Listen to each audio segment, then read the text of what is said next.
I start from the supposition that the world is topsy-turvy, that things are all wrong, that the wrong people are in jail and the wrong people are out of jail, that the wrong people are in power and the wrong people are out of power, that the wealth is distributed in this country and the world in such a way as not simply to require small reform, but to require a drastic reallocation of wealth.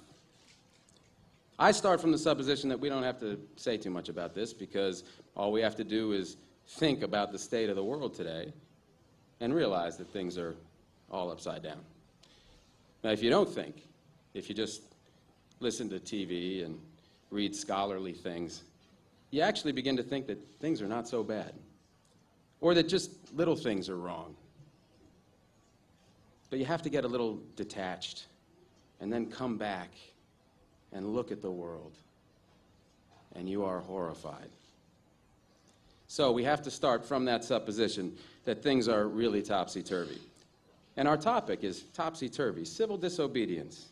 Now, as soon as you say the topic is civil disobedience, you're saying our problem is civil disobedience. That is not our problem. Our problem is civil obedience.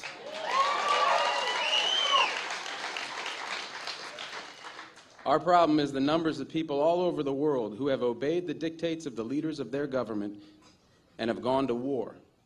And millions have been killed because of this obedience. We recognize this for Nazi Germany. We know that the problem there was obedience, that the people obeyed Hitler. People obeyed. That was wrong.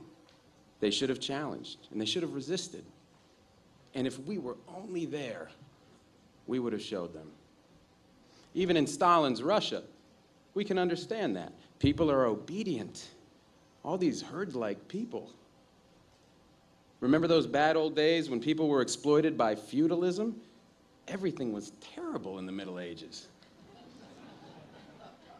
But now we have Western civilization, the rule of law.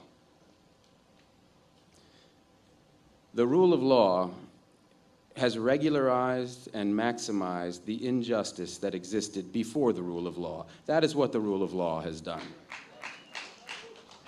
When in all the nations of the world, the rule of law is the darling of the leaders and the plague of the people, we ought to begin to recognize this. We have to transcend these national boundaries in our thinking. Nixon and Brezhnev have much more in common with one another than we have with Nixon. J. Edgar Hoover has far more in common with the head of the Soviet secret police than he has with us. It's the international dedication to law and order that binds the leaders of all countries in a comradely bond. That's why we're always so surprised when they get together. They smile, they shake hands, they smoke cigars. They really like one another, no matter what they say.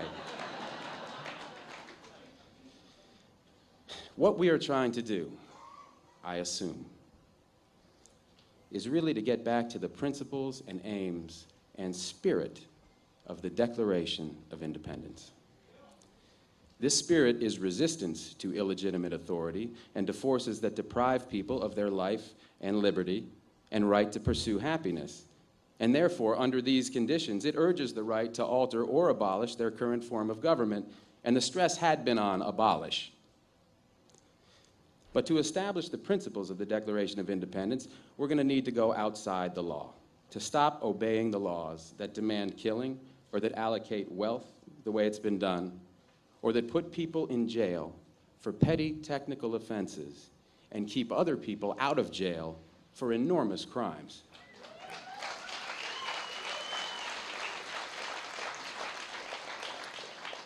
My hope is that this kind of spirit will take place not just in this country, but in other countries, because they all need it.